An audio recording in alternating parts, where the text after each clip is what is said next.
Здравствуйте, рад представить к вашему вниманию показательный ранговый проигрыш в нулину, о котором многие из ценителей моего творчества проголосовали в созданном мною опросе телеграм-канала Хлопоты Мороки.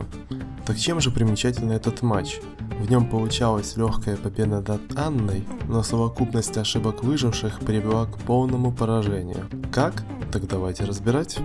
Начинается матч весьма интересно, поскольку Анна заспаунилась прямо напротив меня, но идти за мной не захотела, решила переключиться на другого персонажа. И да, к сожалению, я играл тогда на своем любимом клоуне.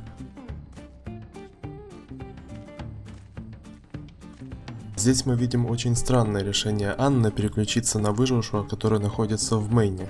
Естественно, за это решение ей просто дали по башке.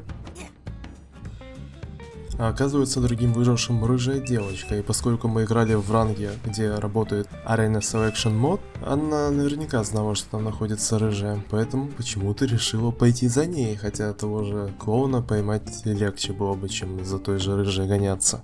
Ну, здесь типичный кайт, она видит, что кошка падает на мерка не переключается, понимает, что лучше продолжить ловить рыжую.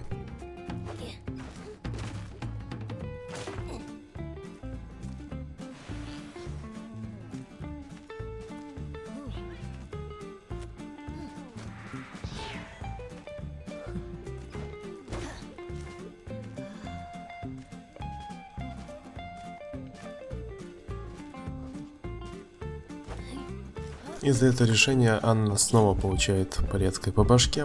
Много ошибок совершает Анна в первой поимке выжившего и впустую тратит первый свой блинк на то, чтобы нанести один первый удар, когда лучше было бы потратить его на второй. Как мы видим, уже парфюмер завел свою машинку, мы с Мерком заканчиваем заводить, а рыжая перетягивается тем временем в лачугу.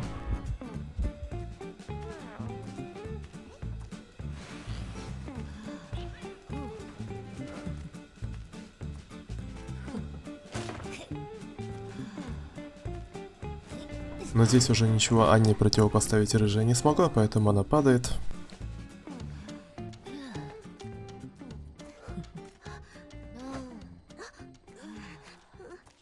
А здесь она делает правильно, она решает посадить около заводящейся машинки выжившего. Что правильно, поскольку это нормально так замедляет декодирование машинок в целом для команды. Например, попробовал сделать какие-то выкрутасы, которые на самом деле никак не повлияли на Анну, просто минуснули парфюму парфы.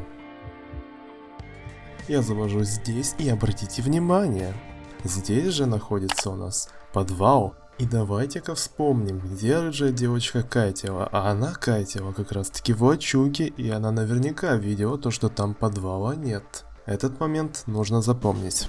И в целом я вам настоятельно рекомендую обращать внимание, где находится подвал, потому что от подвала в нашей игре любому охотнику выгоднее отыгрывать, и зачастую матч превращается либо в ничью, либо в проигрыш после посадки в подвал. Обратно переключаемся на Мерка, и что мы видим? Во-первых, мы видим неправильное спасение за Мерка, да и в целом спасение против Анны. Анна это так, против которой нужно стараться всегда сразу же спасать, поскольку ее кошки довольно-таки долго действуют. То есть по-правильному он должен был подойти чуть ли не сразу, чтобы Анна его увидела, занервничала и пустила кожу. А далее он уже просто ждет, пока эти кошки пропадут. То есть она наверняка бы попыталась хотя бы одну на него кинуть, он бы отошел, как-то бы попытался не получить удар от Анны. И после запуска кошек я вам рекомендую в уме отсчитывать около 6 или 8 секунд, поскольку даже если она ставит свой крест, они ориентировочно за это время пропадают. То есть к концу 6 секунды можно смело начинать подходить к креслу и к тому времени ловить первый удар, даже от кошек. После этого другие кошки никак вам не помешают спасти выжившего, либо получить второй удар. Это единственная правильная тактика по спасению против Анны. Так что же мы видим у Мерка? Поначалу он прятался, и только после этого, где-то ближе к середине первой фазы, начал идти спасать. Что как бы правильно, но не против Анны. Опять же таки он на кошек плевать хотел, поэтому он получает первый хит и сразу же после этого останется, получая второй хит. Что является неправильным спасением за Мерка, потому что Мерку, как и любому другому спасателю, не нужно получать второй хит, поскольку у них должны быть часики. Любой спасатель, который спасает с часиками, не должен получать второго удара. Но с одной ремаркой: если у выжившего все две фазы не прошли и у вас не готов адреналин. В таком случае гораздо больше смысла прикрывать, имея отложенное время. Хоть это спасение было неправильным, однако Мерк успел до фазы спасти, что очень важно. Понимая то, что он и так в любом случае падает, он начал бодиблокать, что в какой-то мере правильно. Здесь зачем-то рыжая совершает свою первую ошибку, она прожимает ускорение. Зачем? Ведь ее прикрывал Мерк, и Анна к тому времени не запускала кошек. Вот когда бы она запустила, тогда был смысл прожимать ускорение, чтобы хоть как-то вывернуть от них. В этом смысле она очень сильно ошиблась и получила кулдаун на использование ускорения. Здесь им обоим очень сильно повезло, и Мерк все же смог хорошо прикрыть рыжую. Она вон даже ему похлопала. Вот только в порыве эмоций игрок, который играл на рыжей девочке, забыл, где находится подвал, и прибежал в то место, где как раз таки подвал есть. Это вторая с его стороны ошибка, которая стала для нашей команды, к сожалению, фатальной. Мало того, что она упала около подвала, так она еще упала около одной из декодирующихся машинок, одной из последних двух. Это тоже большая ошибка, поскольку всегда необходимо стараться не падать около машинок, ведь так охотник может сильно замедлить игру для выживших, если вовсе не дать вам завести ту машинку. Здесь, играя за ракетчика, я понимаю, что дела очень плохи и нужно спасать сразу, причем стараться застанить Анну, но поскольку я тогда играл со смартфона хоть и с включенной функцией поиска эмуляторщиков, я не смог сделать то, что хотел, не получилось у меня довернуть. В этом смысле можно сказать, что я ошибся. Бросает она на меня кошек, я принимаю правильное решение спасти сразу же. Успел я спасти до оглушения от кошек. Вот только почему-то Анна не захотела ударить рыжую после ее стана. Крайне странное решение от Анны. Она могла расплатиться за это своей победой. Потом она поднимается наверх в целях ударить нас без анимации. Для тех, кто не знает, если охотник падает, то он при нажатии удара может ударять и без воспроизведения анимации после удара далее продолжить кого-то ударять. Так работает механика игры. К этому времени ориентировочно прибегает на машинку Мерк и начинает ее пытаться судорожно завести, пока парфюмерша заводит свою машинку. И, к сожалению, из-за того, что он неправильно спас, а именно после спасения упал и очень долго себя лечил вместо того, чтобы пойти завести у парфюмерши машинку, либо мою машинку. То есть, в целом, для команды не проиграть время. Он тогда после неправильного спасения, получается, его проиграл, и тем самым мы в целом как команда не можем дозавести быстро оставшиеся машинки, что неимоверный плюс для Анны.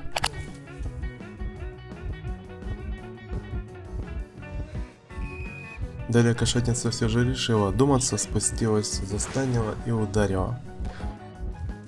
После этого я начинаю сразу же лечить рыжую, что крайне правильно в таких ситуациях, поскольку таким образом вы не даете охотнику подобрать выжившего, и ему тогда придется применять еще какую-то способность, чтобы хоть как-то запретить вам хилить выжившего, либо просто заставляете охотника нанести удар по себе, выигрывая тем самым 2,5 секунды для правильной подачи машинки и активации адреналина. Перед видом мудацкие комментарии на этот момент, хочу сказать заранее, у меня был откат ракеты, я никак не мог попытаться застанить и хоть что-нибудь сделать через ракету. Откат ракеты составляет 20 секунд у клоуна, да, мало ли кто вдруг не знал. Ну и вот благополучно Анна станет меня, поднимает. Я, понимая это, сразу начинаю выбегать из подвала, потому что способность тоже к тому времени убирается. И пишу: заводите машинку, господа. Чтобы было понятно, какой трындец будет происходить дальше, я включил подсветку для всех. Разумеется, Анна, видя то, что я открываю там ворота, переключается на меня, бросает на меня кошечек и забирает мою ракету. Потом Анна, играя в наушниках, поняла, что там еще и Мерк, оказывается, есть, и переключается на него, чтобы ему не дать открыть ворота. Он тут совершает очередную дурацкую ошибку по типу первой ошибки рыжей девочки. Он прожимает обупад не после того, как Анна запустила кошек, а до того, давая Анне возможность наклеить кошечку прямо на его гламурный зад. Прыжок, ломание палеты, удар. Играя со смартфона, на маленьком экране я не до конца понял, на каком расстоянии от меня получил удар Мерк. Если бы я тогда понимал, что Мерк получил очень близко от меня удар, то я бы заранее улетел бы на другие ворота, но вы не доглядел. переключается Анна на меня, и здесь я совершаю свою вторую ошибку. Вместо того, чтобы лететь, отдаляясь от охотника, я наоборот ошибочно начинаю лететь по-другому, давая возможность Анне сократить дистанцию, то бишь наперекос пойти, догнать меня, ударяя меня через блинк. И тут просто космос события. Вместо того, чтобы пойти на другие ворота, а он запросто успевал, потому что оказывается у него еще одна аубупадина осталась, он почему-то остается здесь. Очень странное решение, мерка, которое привело к окончательному проигрышу. Анна, понимая, что вот-вот и он свалится с ног, просто плюнула на него, решила кошек не бросать по-нормальному. Поднимает она сразу же меня и садит. А нет, наврал, одна все же кошка у него была. Получается, тогда Анна прекрасно понимает, где валяется Мерк, и сразу же пытается пойти на другие ворота, что очень странное решение, потому что любой выживший к этому моменту, вот эти вот 18 секунд, которые необходимы для открытия ворот, он запросто, естественно, их берет да открывает. Однако, Анне очень сильно свезло, и она подловила парфюмера на ее же ошибки. Почему это ошибка со стороны Парфе, а не правильное действие? Это было бы правильным действием. Да, когда вы видите, что у вашей команды все очень плохо, то да, есть смысл пойти и попробовать хоть как-то подсаппортить, либо спасти того же клоуна, который сейчас сидит на кресле. Но как же она это делает? Она бежит прямо по открытой местности, чуть ли не по центру карты, вместо того, чтобы это сделать скрытно по краям карты, либо справа, либо слева. В этом и заключается ошибка со стороны Парфе. Ну, разумеется, у Анны откатывается кошечки, она бросает на Парфу и убивает ее. Возможно, к тому моменту догадываясь, что у Мерка нету самовставания. И вот после такой нелепой ошибки со стороны парфюмера, мы получаем полноценный проигрыш в 0.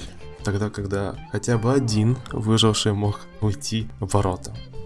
Вот такой вот интересный матч получился, где у нас запросто должна была выйти победа, но все сложилось против нас. Все наши ошибки как ком навалились на нас, и все.